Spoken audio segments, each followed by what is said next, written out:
Mbote na bino baike bomesana kolanda FM télévision lelo toye na programme oyo tobengi loba bien. Loba bien eye poete elobisa yo mwana mboka oyo lingaka mboka na yo Congo oyo zaka na posa ya koloba par rapport ya Congo oyo pe zaka na posa ya ko communiquer par rapport ya makambo zo sala. Loba bien eye epesio ndingisa. Matono mingi pona confiance pe fidélité bo mesana na biso poete biso tolobaka bien pour na intérêt général. Na mokolo lelo to yambeli bino mona mboka na kombo ya Fiston Zangumbe o ezali bongo mokambi ya l'homme au centre de tout ezali bongo ONG ezali na katia société civile. Elongo na eto kobeta bongo masolo o etali Congo démocratique lokola boyebi ete tozali agressé et pas ya Rwanda via label ya M23 tokolobela guerre na est ya mboka pe tokolobela appel à mobilisation à chef de l'État ou to monique lelo vraiment bilenge ba répondre pe ba politicien bazali na sima batonyon so basangani po ete kimia e babongo na kokota na est ya Congo démocratique wana pe tokolobela ngo pe prétendu embargo oyo ba pesa na Congo démocratique po ete ya koki kosomba mandoki te po ete abunda pe à protéger ou ezali bongo ba frontière na ye. Nous allons en parler pe tokoye bana kolobela bongo likambo etali inondation pe mabengi otobengi érosion na ngoma mokonzi Kinshasa. Fiston Zangumbe mbote na mbote ndeko Chris Mukuna et puis na saluer ba téléspectateurs ba Holanda biso na sepelaka na émission na mingi loba bien parce que na talaka ba émission belé na Congo de sala makana ba makambo belé o ile kana monde politique, c'est-à-dire des fois tolobaka bien te pour na bomba makamsu côté politique. Mais quand concept na yo ya loba bien, c'est pour dire loba bosolo, loba clair. Malamu vraiment au les a langage moko codé. Très bien. Totonyo botondi na nengo ya no libongo na lokasa na biso mokolo lelo pe na ndenge oye koloba bien pour na baïke pe Congo démocratique. Est-ce que vous êtes prêts pour nous koloba bien na mokolo lelo? Nous sommes très prêts pour nous koloba bien parce que situation tozo vivre na Congo eza prison à ciel ouvert et puis ils ont gêné biso, ils ont soit biso au point que on n'arrive pas à résister. Nous devons dire tout haut ce que les gens, nos vieux disaient tout bas hier. Donc on a ça à pour nous koloba bien peine à bosol. Très bien. Oui, pour nous koloba bien, ya yambo to bandina ndenge na lopoto balobi.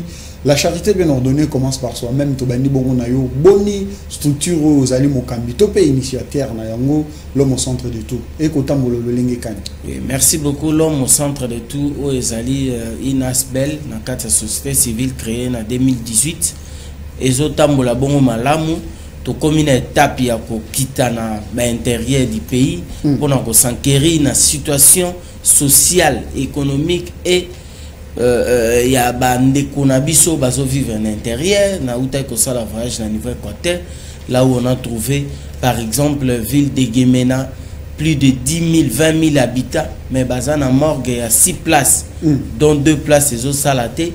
Nous devons ba hôpitaux ça difficile il y a pour prendre en charge population et puis Banzela c'est très difficile donc conditions de vie même il y a eau potable les apassi il y a l'otili qui les apassi donc to banzi to installé déjà ni nabiso ONG nabiso na kati ya Sud Ubangi na Gemena où on va créer un centre médical.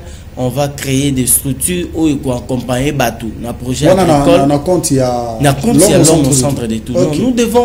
Nous ne devons pas rester ONG et la rabat financement pas ba mindele o lelo ba onyo kolabiso. Mais nous devons avoir nos idées à créer propre activité génératrice à recette na ko créer ba structure où il amener peuple nabiso abima. Je disais que j'ai rencontré ba jeune moko très dynamique dans l'Équateur na Gemena qui ont fait des études, mais ils n'ont pas le moyen de structurer à Kofungwama. Nous allons installer un centre de formation technique et la formation et ramener à niveau de pauvreté. On ne peut pas rester que bilan artisanal, bilan pour besoin vivrier, mais nous devons concevoir idée à Rosala, projet agricole moko pastoral où ils ont vraiment une grande envergure où ils aider les jeunes à Rosepani. Voilà de tels aspects et on va ici à Kinshasa. Ils ont tellement vaste et compliqué, mais nous avons cherché des sites net Bambakana Banini avec des partenaires locaux au Rosala actifs ou attentifs na besoin na biso. Nous ne voulons pas les politiciens dans l'association dans le moment d'élection. Parce que l'élection, en fait, ne transforme pas la vie à Congolais. Mais l'élection amène des gens, des dirigeants qui vont orienter la vie à Congolais peut changer. Si les deux concepts, on peut bien mirer ça et que ça va bien. Les pays comme le Sénégal, le Bénin, le Togo, ils ont transformé la vie communautaire plus avec des associations.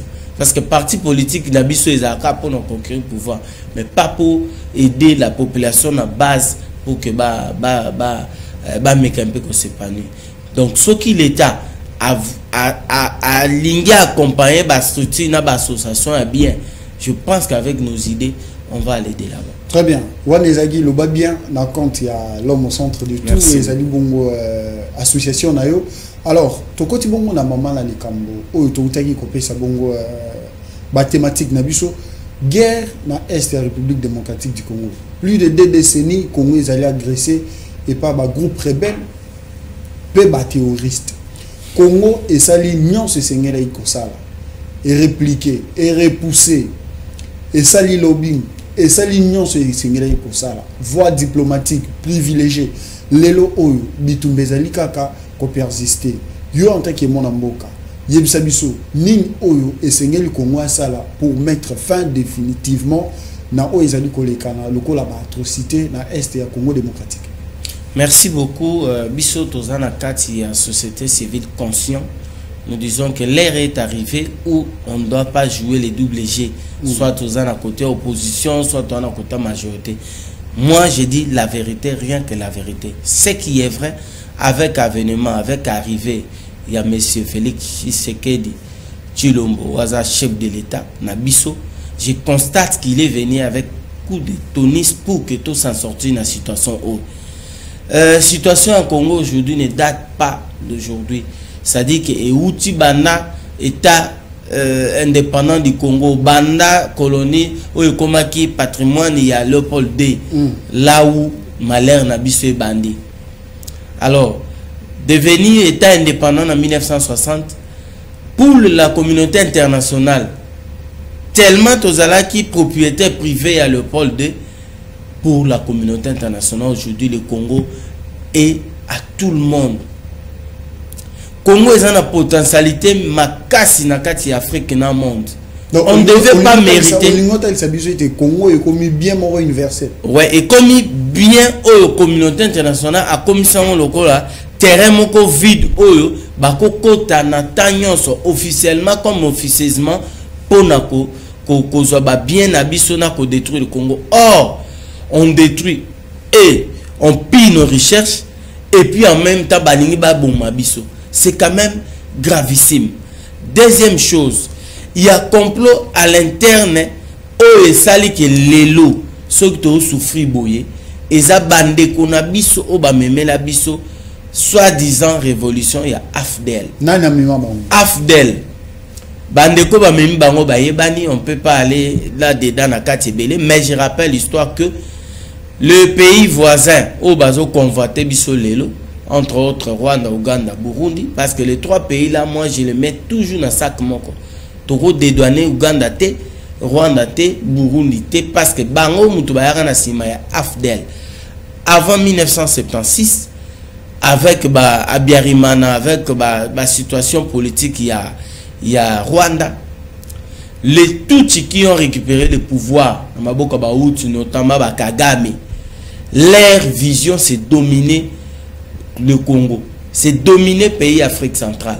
Moi, je suis panafricaniste. Je me dis aujourd'hui, s'il faut, bisognon sur le pays Afrique centrale, tout est là, pays Niloti Kouana, notamment Rwanda, Kenya, tous ces genres, complots, ils ont pour une seule bit. Bit na bango, ils ont koluka ko fraîchi Congo à genoux et puis ko piller biso pe ko boma.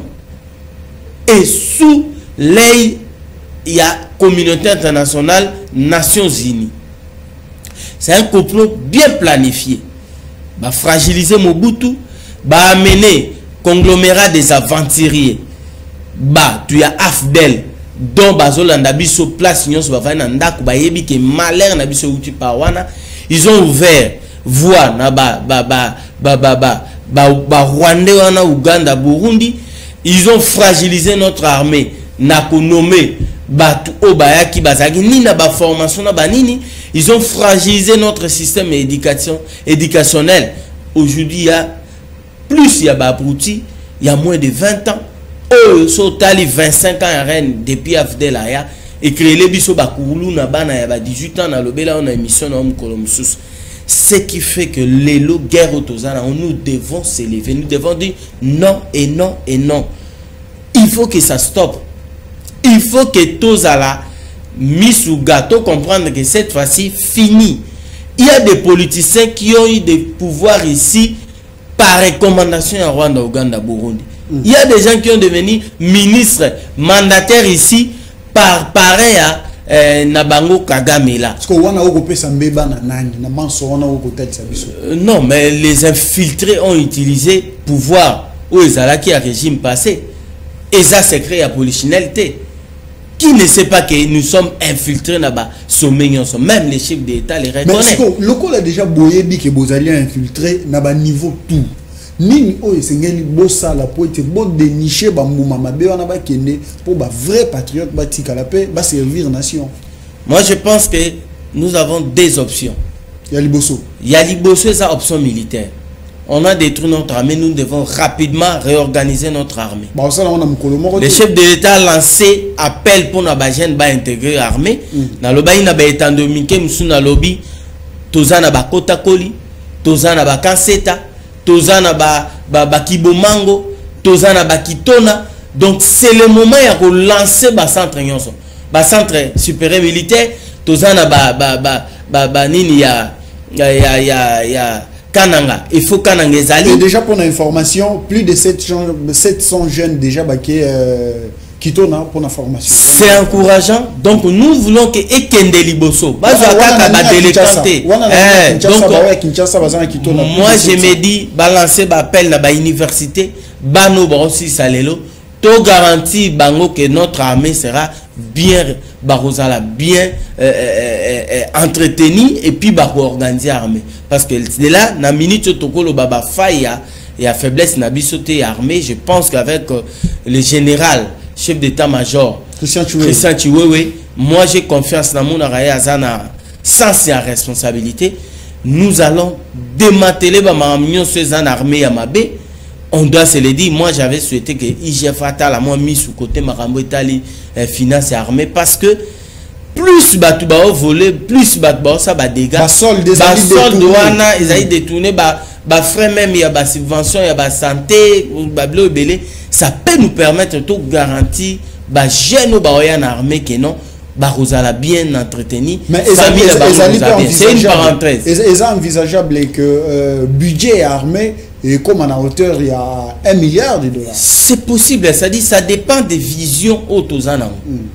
La Russie, le loto kumisa, a plus de 60% de budget armé et le lot, aucun pays dans le monde a sa face na Russie. Même États-Unis.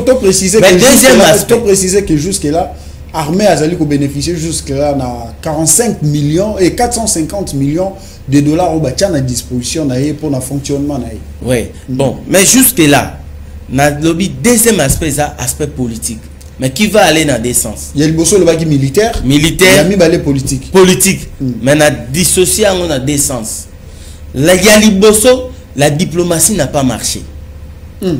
Comment se fait-il que tu as agressé par un pays Rwanda et nous avons combien de pays en Afrique?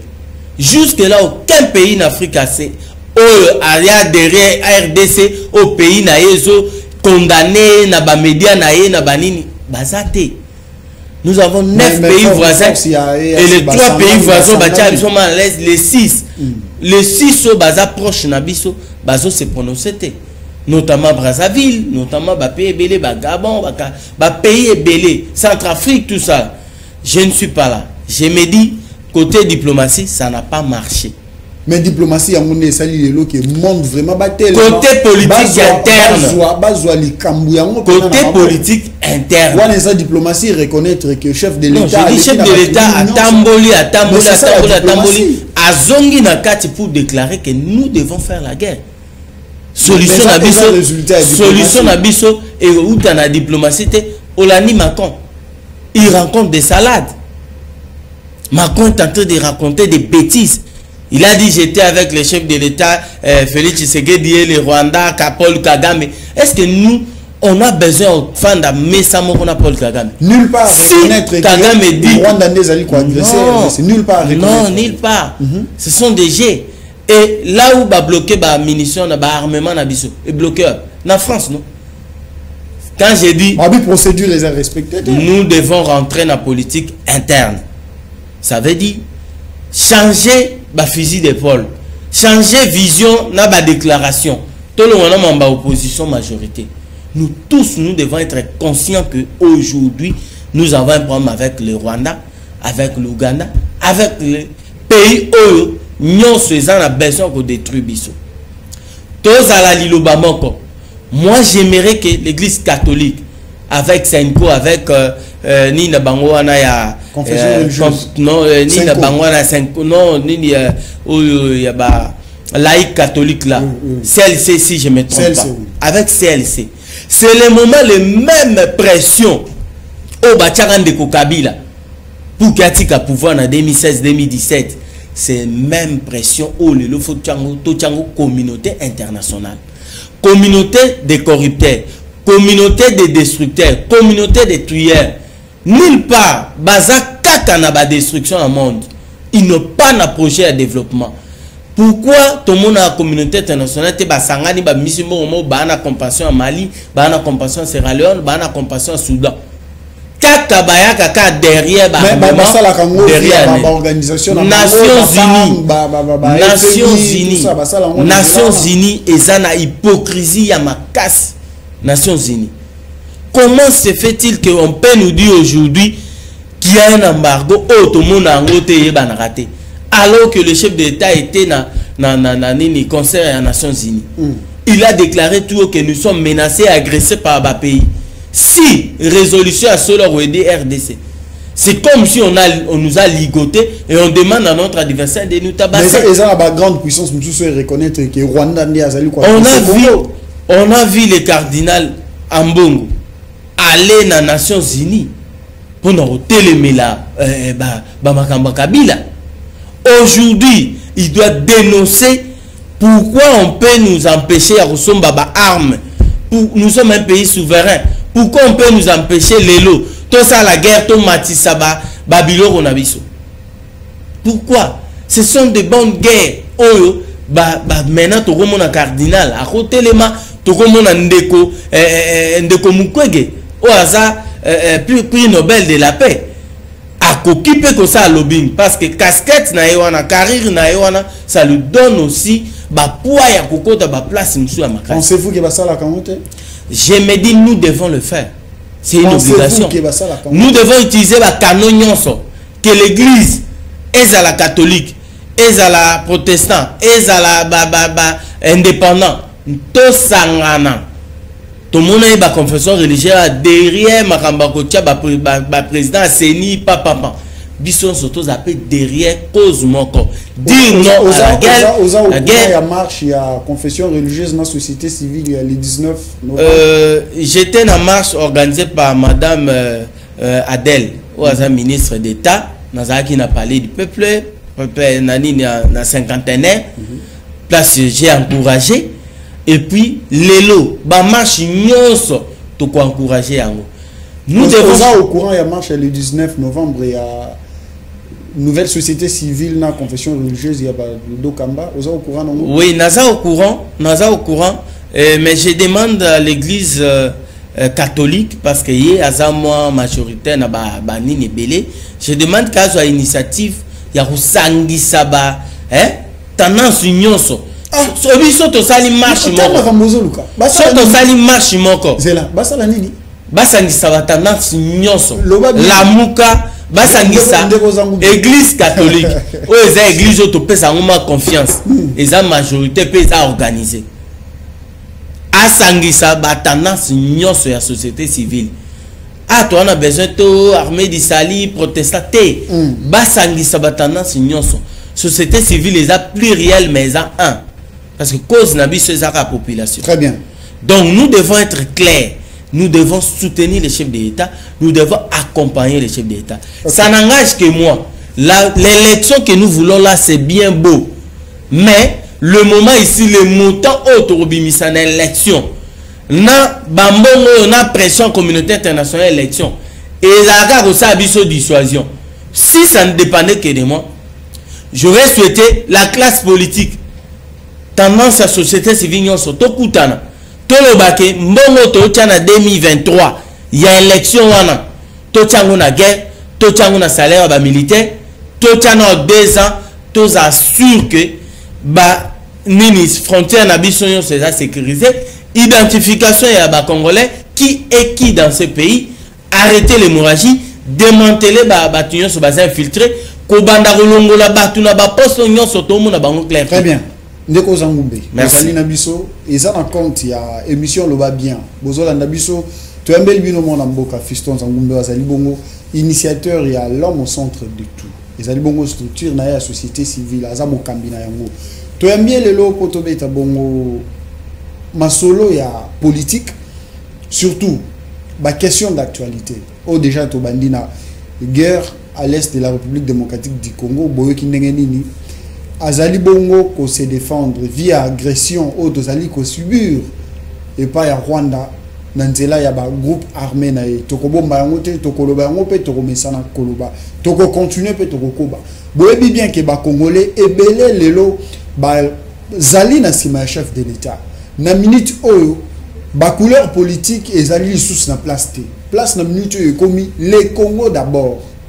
Parce que le cola bako qu'on a biso ba ebisa biso été toko ki koti katete 1 cm ya mabele na biso bazwa yango e pa bapaya poti ezali bongo ki tanzamba tikela biso na bozunion soto zali na yango eza ya biso la chef de l'état tel ce qui était ozali na posa ya minéré pakala songolo le cas côté là na porte et kuke ezali wana beta ba kofongolela okokota pe okozwa yango na kimia nyonso l'essentiel Congo a bénéficié, yo peut bénéficier. Ba o bazoya na nenga moyibi wana ndeko simbate. Ndeko Zangumbe, otali sibiso ba contour nyonso. O soulever, o lakisi lo lenge nini.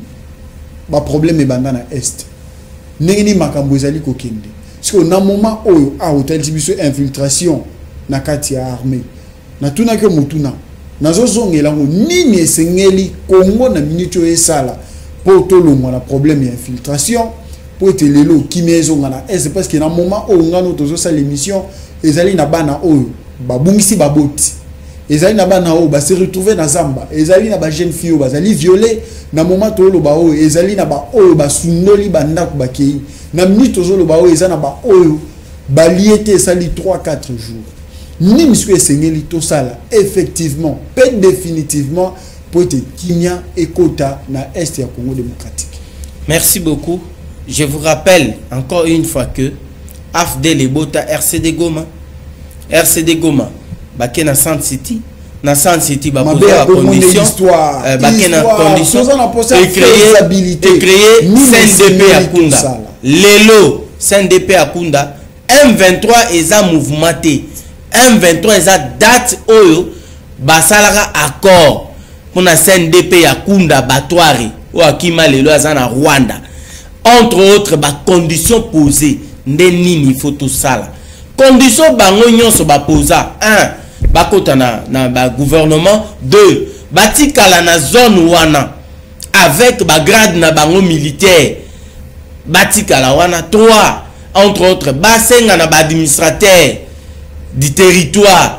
Ba poser bango ba condition te na ba carré minière na bango na babiloko bazwa zwa. Donc bref, c'est une zone où banga va créer une zone tampon pour ekoma navette na bango à tout moment. Nini sengi to sala 1 to élargi mise en place na armée ndeko général Chiwewe Christian chef d'état-major asala sous mise en place mususu longola bato ba na ba fonction na armée ko freiner mutu ko empêcher mutu za na position za na ngo faible ya na ngo simple ezaka ke ba longola bato ba mona bango flou na ba nini fonction ba sala déplacement na bango vers une autre province et ko empêcher communication na bango na système na ba zone wana parce que condition na bango même si c'est quoi M23 condition na bango ba otika guerre batika guerre mais bazalaka na zone wana très bien avec la grande bango donc il faut que ba sodo bazana nyonso na est banaka la nyonso batika la na est wana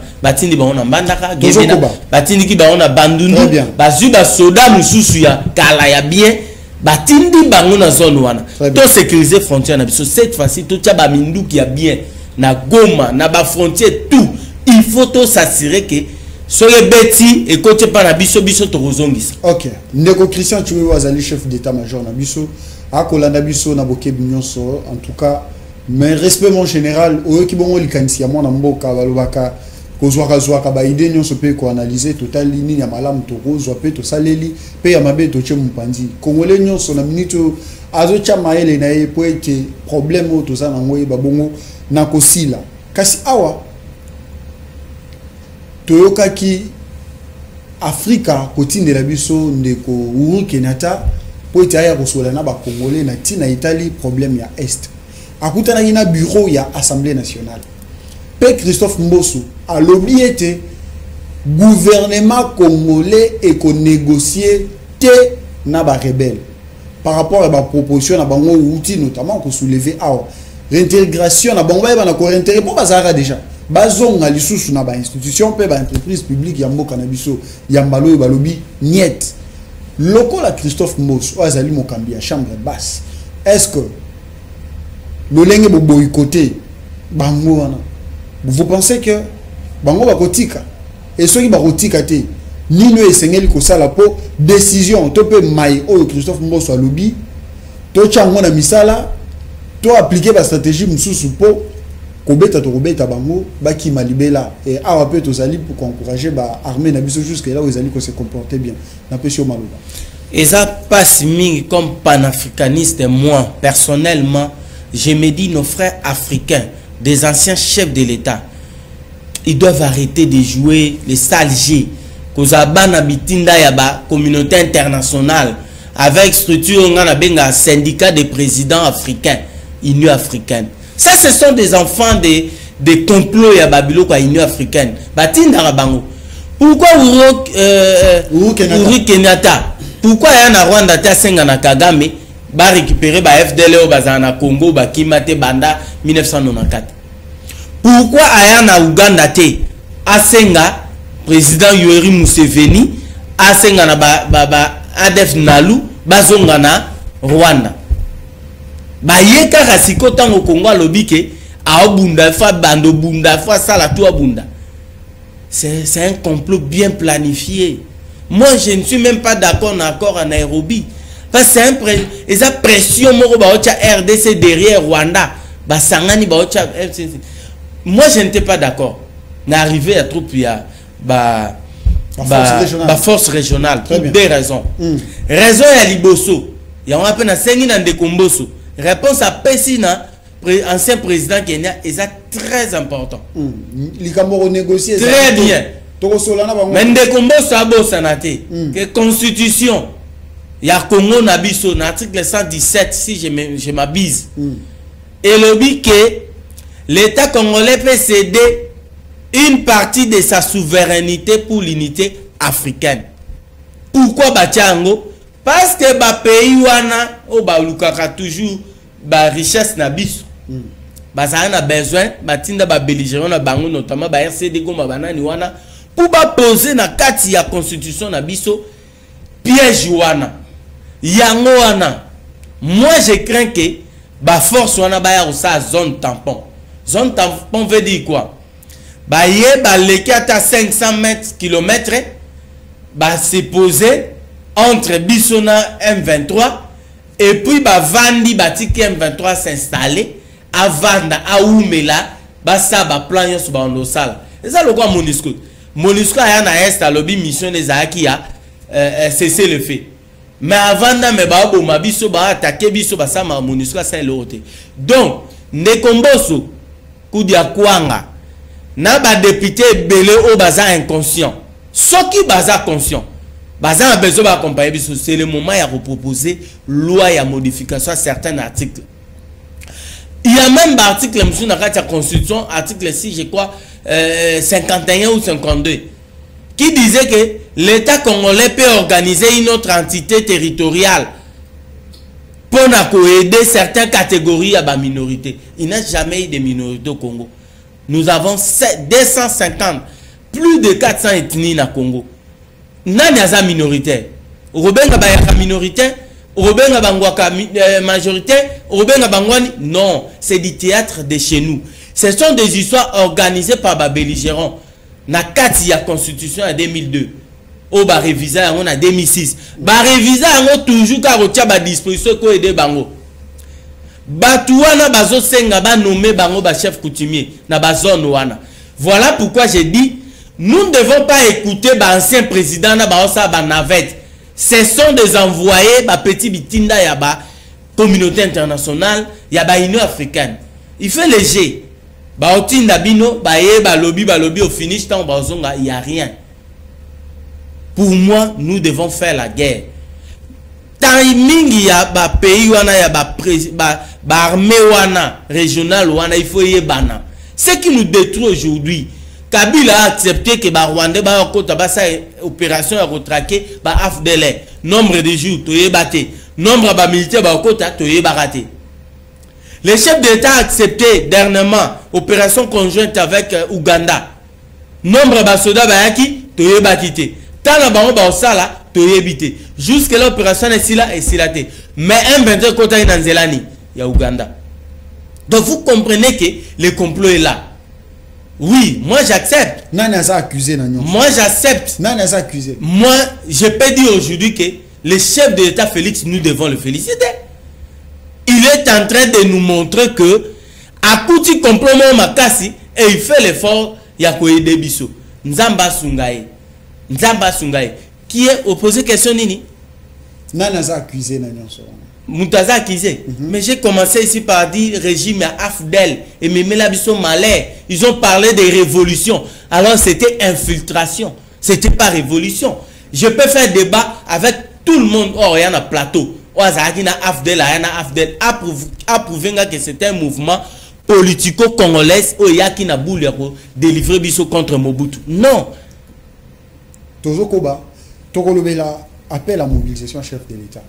Tomoni bilenge na est ya mboka le lenge kani na basi na mibali le lenge kani ba telemi ba lobby tokokota mapinga po ete toyeba na kobundisa monguna oyo ache biso mal à l'aise tamulai pona yo appel wana o trouva ki ngone na trouvé un très bien vraiment ça à saluer. Mais j'ajoute une autre proposition pour nga naza muto ya na ba proposition pour na souci mboka na biso. OK. Proposition na ngeza au même moment to ça appelle. Au même moment, tozongi sa cours à civisme, na primaire, na humanité. Tozongi sa cours à éducation civique et morale. Toba na apprendre ba na biso que le complot est là et long. Le complot est bien planifié comme disait Lumumba. Que Batu, ba Mindele, ba occidentaux, ba pays africains, ils sont décidés de nous exterminer. Ils ont décidé de nous accroupir. Tika biso na misère et puis continuer kozwa recherche na biso na ndenge ya bosolo de la même façon que na Rwanda na primaire enseigner bango que biso congolais tozwa partie ya mboka na bango Sud Kivu Nord Kivu et que batia na mutu na bango qui doivent faire tout pour conquérir ça biso to apprendre ba na biso que le tout il ba Rwandais ba Tuana bazana besoin ya ko souffrir bino ya ko dominer bino. Vous devez dire non. Apprendre aux bateaux ici, examen d'état nyonso. Une année il y a formation armée. Militaire. Ceux qui États-Unis pays puissants, à Osalango. Ceux qui Allemagne, proposer passage yaba et élève au diplôme, les canards armés avant Bamaramsous. ils ont conscience patriotique. Ça dépend des moyens. Parce que les lots, ce qui est yindi, attends avec ma arme moro, il y a fabrication locale. D'autant plus aussi, il faut insister là. Comment tu as un centre de recherche dans le niveau de Inikin, hein, na Polytechnique, Moussa Saïsara ba bombe na campus, vous voyez bien noté. Mais raison pour laquelle pourquoi ne pas na université na biso? Non, tout ça ni ma coquille. Et ça volonté politique, vous savez, le moyen on les crée. On a tout au Congo. On a tout.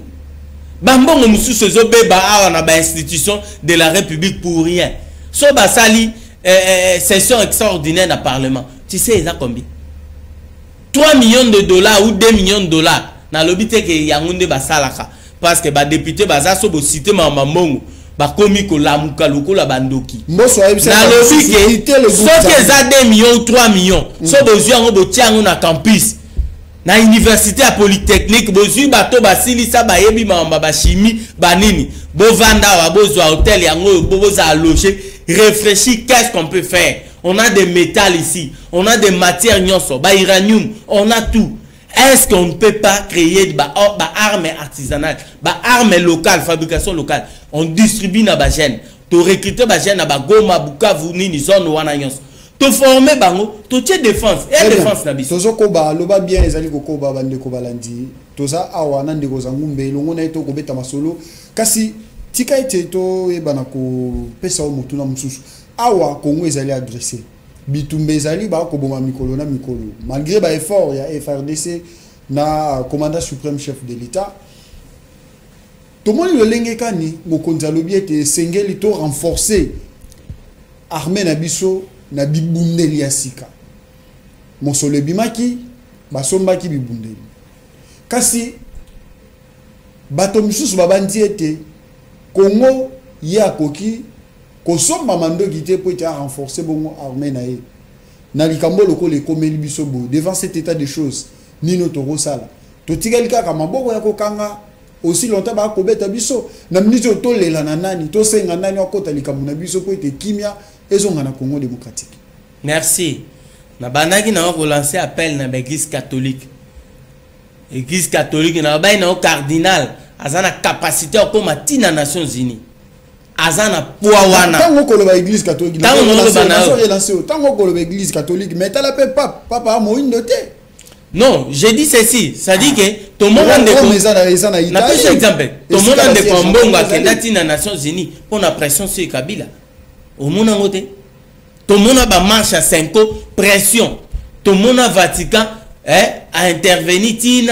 Mais par contre, la minute au contexte des alliés, mon côté, pour nous devons.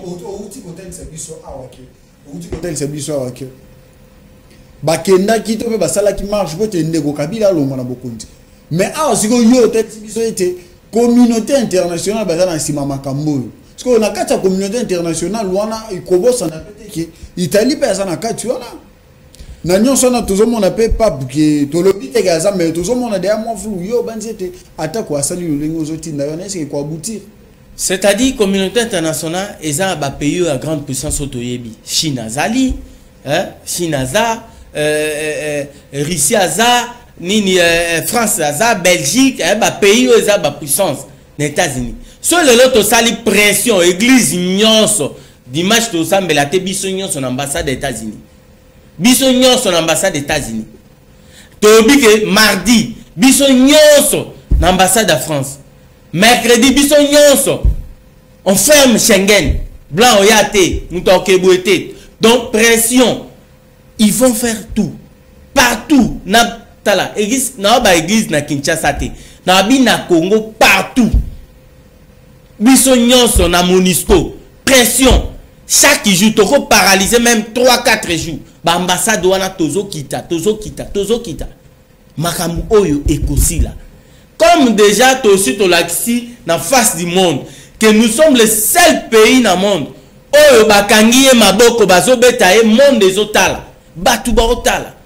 c'est anormal.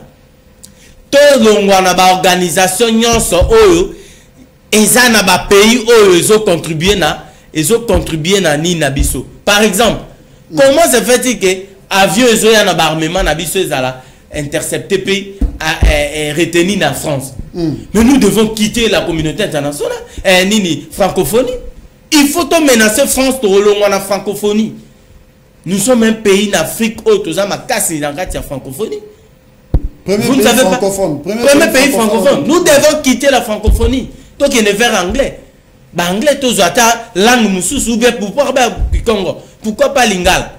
Corée du Sud, Corée du Nord, la Chine, ils ont développé la langue. Quel est le pays où France s'est développé? Quel est le pays où Belgique s'est développé?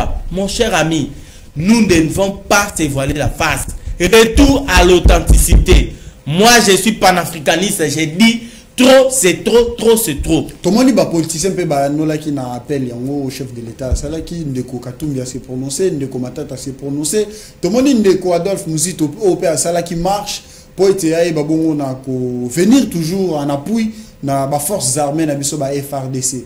Pour déjà aux hommes qui c'est bien. Martin Fayulu, malgré peu qui a bêta qui moi, qui est opposant, mais quand même à reconnaître que Congo est allé agressé par Rwanda. Pour nous, on a déjà que moi, unité, est déjà non, ça, sur le plan interne. C'est une bonne chose. D'ailleurs, je propose, ou bien dans ce Mboka, Abenga Batouana Nyonso, ensemble, tout le monde a Martin Fayulu, le chef de l'État, Moïse, Bemba, tout ça, Atalici était Azali pour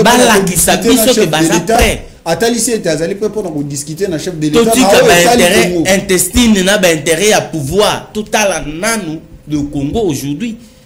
Tant que basala batu na bango na États-Unis, na Rwanda, ba Uganda, ba politiciens yo sotangi.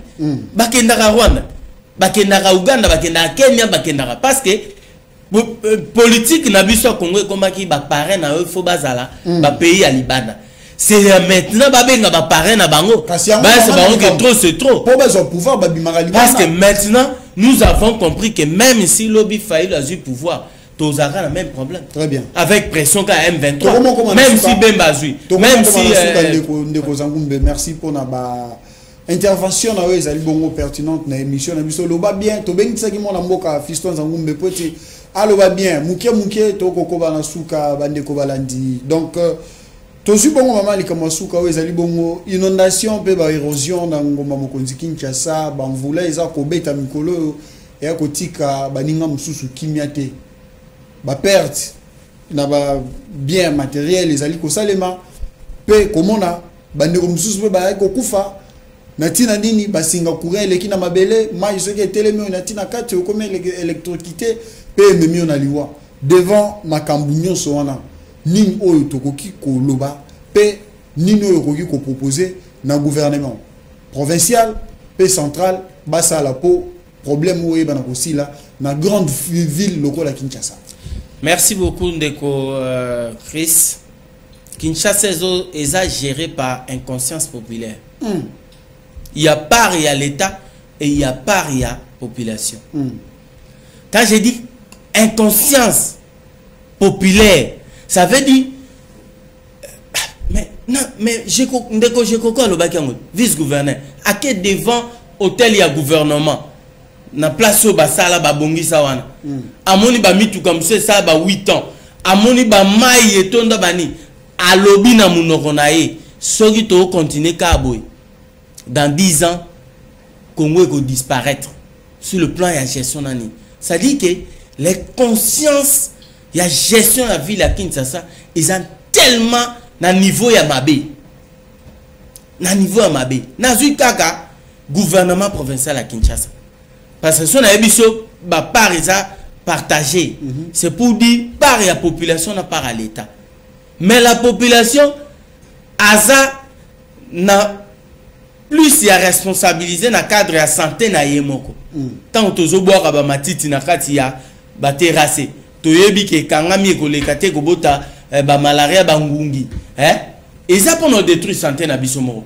Tant ozo la mukana nzela oyo timoli libulu libanda obimisi mai na yo ya lupango. Ya ba salité et ye na barabala. Tu oublies que ça na barabala ande place ba ngungi, ba bota ma place makambo ebeli. Mais par réalité ça makas.